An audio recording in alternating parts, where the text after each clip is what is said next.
सतीश जी, एक बड़ी जिम्मेदारी आपको दी गई है और बताया जा रहा है कि एक अलग रणनीति के साथ आगे बढ़ेंगे। किस तरह से आगे बढ़ा जा रहा है, आपसे पहले जानेंगे। देखिए, अभी तो घोषणा हुई है क्योंकि मैं तो राजस्थान में एक क्लस्टर का प्रभारी था, वहां काम कर रहा था और अभी मुझे जानकारी मिली है और कुछ देर पहले ही राष्ट्रीय अध्यक्ष जी के साथ वीडियो कॉन्फ्रेंस थी। तो मुझे थोड़ा समझने की आवश्यकता है, लेकिन पार्टी ने जो निर्देश दिया है उनकी अपेक्षाओं के हिसाब से काम करेंगे हरियाणा में। ठीक है, हमारे सहयोगी विनोद जी भी जुड़े हुए हैं। विनोद, आप सवाल ले सकते हैं।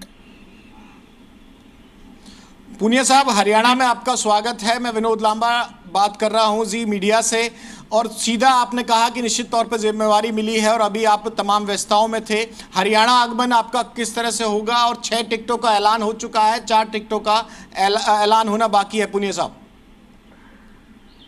जी, हरियाणा की जो पीछे की परफॉर्मेंस राज्य सरकार की और लोकसभा चुनाव की काफी अच्छी रही है, उसको बरकरार रखना हमारी प्राथमिकता रहेगी। केंद्र का पूरा सहयोग उसमें रहेगा, हरियाणा की सरकार का उसमें पूरा सहयोग रहेगा। हरियाणा के कार्यकर्ता पिछले कुछ वर्षों में जो मैं समझ पाया कि एक अच्छा धरातल का संगठन हरियाणा में तैयार हुआ है, तो सबकी मदद लेंगे, सबको साथ लेके अच्छा निर्णय हो और अच्छे से कैंपेन चले और हम लोग चुनाव जीते, ये प्राथमिकता रहेगी। एक आखिरी सवाल का सर और जवाब दे दीजिए। हरियाणा में चुनौती ये भी है कि अभी मुख्यमंत्री के नाम का बदलाव हुआ है। जो मुख्यमंत्री 9-9.5 साल से थे, अब नए मुख्यमंत्री आए हैं, तो चेहरा बदलने के साथ ही कैबिनेट भी बदली है। लोकसभा चुनाव में इस नई टीम के साथ आपकी जिम्मेवारी होगी। किस तरह से, जो पिछला रिकॉर्ड का आपने जिक्र किया, 10 आउट ऑफ 10 जीती थी पिछली बार, यहाँ नई टीम के साथ कैसे आप कोप अप करेंगे और किस तरह से हरियाणा की जनता को जो नई कैबिनेट है, नए मुख्यमंत्री हैं, उससे मदद मिलेगी?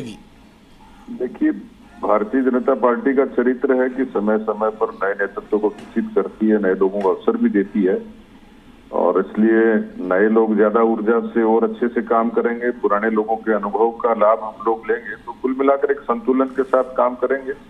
मुझे कुछ थोड़ा वक्त चाहिएगा समझने के लिए, तो मुझे लगता है कि होली के बाद में जैसे पार्टी निर्देश देगी, हम लोग उसको पूरे मोमेंटम के साथ काम करेंगे। जी बिल्कुल। एक सवाल जरूर है कि त्रिपुरा वेस्ट से जब उम्मीदवार बनाए गए विप्लव देव साहब, जो पूर्व प्रभारी थे हरियाणा के, तो ये चीज़ तो आपकी पार्टी में नज़र आती है कि अगर कैंडिडेट चले गए हैं तो अब दूसरे बड़े चेहरे को, यानी कि आपको हरियाणा की जिम्मेवारी दी गई है। हाँ, वो तो खैर पार्टी की प्रक्रिया है, परंपरा है और इसलिए वैक्यूम तो कभी होता नहीं है। जिम्मेवारी दी है तो उसको विप्लव देव जी चुनाव लड़ने के लिए चले गए, तो उनकी जगह मुझे जो जिम्मेवारी दी है मैं उसी शिद्दत से उसको निभाऊंगा। पड़ोस का राज्य है राजस्थान, और राजस्थान हरियाणा का जो मूल नेचर है कई सीटों पर मिलता भी है। बस एक आखिरी सवाल का जवाब दे दीजिए। आपको लगता है कि जो 2019 का रिकॉर्ड है, आपकी टीम यानी कि भाजपा की टीम उसको रिपीट कर पाएगी?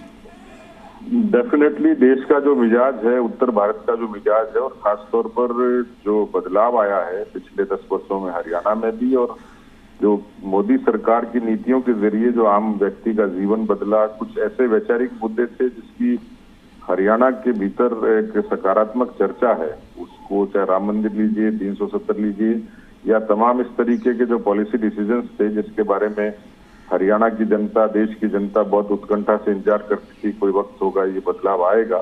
तो मुझे लगता है कि ये जो चुनाव है नेशनल एजेंडा पर और नेशनल इश्यूज पे होगा और हरियाणा की जनता बीजेपी के साथ होगी। शुक्रिया पुनिया साहब, आपका स्वागत है हरियाणा में।